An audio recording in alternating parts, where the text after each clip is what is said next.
Prime Minister Mark Carney says he doesn't see the value in leveraging energy exports against the U.S. amid those threats of 50% tariffs. It's not. I don't see the value of doing. I mean, I can understand conceptually, but I don't see the value of it. We have many things we can do. First and foremost is to work towards an agreement. That's what we're going to do. But there's other things we can do if we needed to. Canada's minister responsible for Canada-U.S. trade, Dominic LeBlanc, has returned from his recent trip to D.C. for accelerated trade talks with U.S. representatives. I'm joined now by Ontario's representative in Washington, David Paterson. David, the 50% tariff clock is now ticking pretty loudly, looming in just a couple of weeks. Ontario jobs, of course, directly exposed.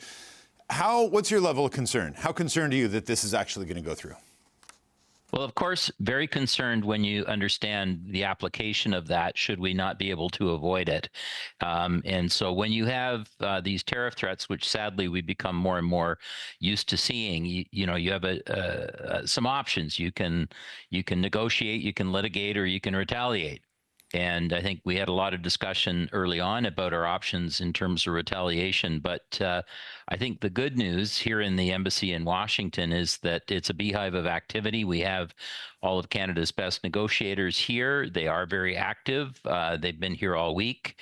I suspect they will be here all next week. And I think that's good. And, we've been at this for about 17 or 18 months. And it really is time for a lot of, certainly people in many of the cities of Ontario, whether it's in Windsor or in Dryden or in areas of forestry or steel or automotive, it's really time for us to make progress. And I hope that sitting down and taking on these issues seriously over the next week or so will get us into a better place. I think that's really important insight, given that Mark Carney, after the initial threat of this 50% tariff, said he'd spoken to the president and they had agreed to intensify talks. We know that Dominic LeBlanc and the top negotiator, Janice Charette, met with Jameson Greer. They posted a picture on Twitter. He said they had talked and had, made some progress and would agree to meet further. You're saying there's still activity happening behind the scenes. Would you describe what you're seeing as an intensification of talks between Canada and the U.S.? Yes, absolutely. And I'm not in the room with the negotiations, but I'm in the embassy with the team. And I would verify that there is a serious focus and attention to this here, as there should be. And I would point out as well that if you actually read through the American document on the Smoot-Hawley Act, Section 338, it sets out effectively a complaint from the United States. And of course, we can go back to understanding that this started with Section 232 a year ago, and we're into retaliation on retaliation in a big spin cycle. But if you read the document, it's kind of important in that it points out that in the last 12 months, the United States has seen a 22% decline in their vehicle exports to the United States. And just to put that in perspective, it really sort of sets the table, I think, for a discussion. Why is that? Why is that big decline of $5.6 billion versus normal exports from the United States? It's because of the retaliation that the federal government did over a year ago. And so it has been noticed. And there are things that the Americans like, which is the market of Canada. Our auto trade is $100 billion. Put that in perspective, our alcohol purchases are $1 billion. And so it's 100 times more important in terms of the auto sector. Some of the things that are irritations for the United States really come from things the federal government control, which is their retaliation against the United States. And so on a contingent basis, you do this, I'll do that. And that's the start, I think, of a significant discussion that needs to be had. Absent a deal, though, you've been talking about what are the retaliations to this retaliation to their initial, right? Like, it is a spin cycle. But your boss, Doug Ford, has been one of the more vocal proponents of saying energy should be on the table in terms of one of the things we use as leverage in these conversations. The feds have said they don't want to see that happen. Ontario controls its own energy exports into the U.S. Is it something that's still on the table as far as Ontario is concerned? Yeah, everything is on the table because we don't know exactly what will take place in the next 3 weeks. And you are wise to think through what your alternatives are beyond that period of time. But we did sort of just jump to the immediate question of how will we retaliate? What are our options? Right. And that's fine. You need to be prepared. But you can't skip over the stage of negotiation. You have to show up and you have to be serious. And when you're here in Washington, you perhaps are more inclined to try and understand what the specific requests are or the irritants that are there. And some of those are the retaliations from Canada. Some of ours are the initial tariffs from them. But we're now in a position where, in the most friendly nations on earth, we have the opportunity to try and calm this down.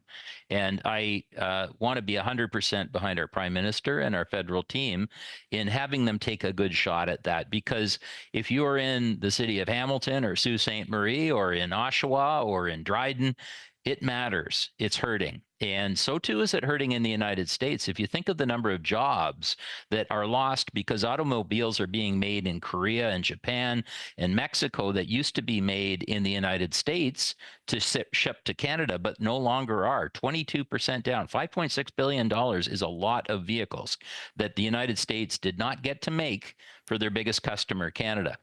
And they've identified that themselves. And so that to me is a starting point of, okay, well, we've affected that in the last year. That's a good starting point. Would you like to sell to us again? Then we can start building on that. I don't think there are final deals with Donald Trump. I think just like in real estate, when he reaches a deal, that's the beginning of the next discussion. And so I think you manage the discussions here. And we have a burning platform of time, but we also have an opportunity. And so I'm thrilled that we see a real intensification, to quote the Prime Minister.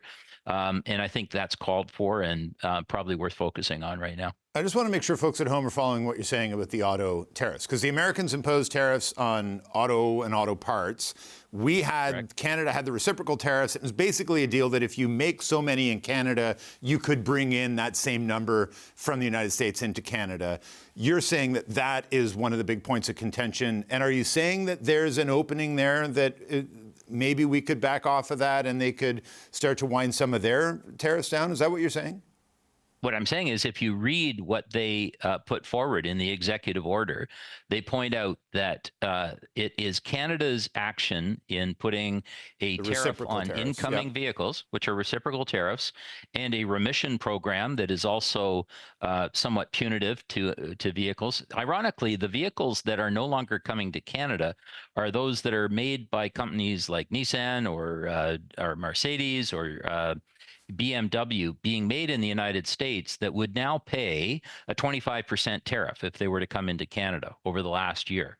And so guess what? They no longer come from the United States. They come from other places like Germany or Japan or the like. And that is an enormous shift of trade away from jobs in the United States to other places. And that is part of the federal government's retaliation that is still in place. Now, they also have a 25% retaliation on steel that's been there for over a year, and similarly on aluminum. And these things are now being noticed.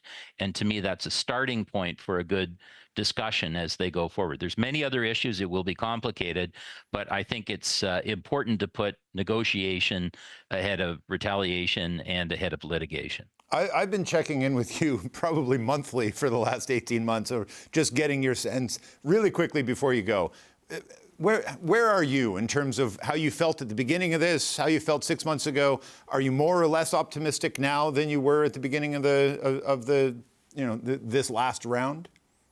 Well, I'd say I'm in an odd sense, I'm relieved that we are now very focused at the table in terms of making concrete proposals back and forth, because when you're in Washington, you can more directly assess what the frustration level of the Americans is. I think we have a tendency in Canada to just write that all off as being silliness. And it's actually a genuine frustration on the part of Jameson Greer and others. And this is an opportunity to actually say, okay, well, could we be partners? And, when you do 75% of your trade with the United States, it's worth sitting down and trying to solve problems. That's what the Premier of Ontario has tried to do with Fortress North America, and say, listen, why are we turning tariff guns against each other rather than China? Let's build the economy together And just in the last 2 days, we've seen the American steelworkers coming out and saying it's time to remove tariffs on Canada. And so we see American business, American unions, people in Congress, and others saying, look, it's time for a deal, and that will help us lift the economy, and that's to the benefit of everyone. So I am pleased. I don't see magical complete agreements.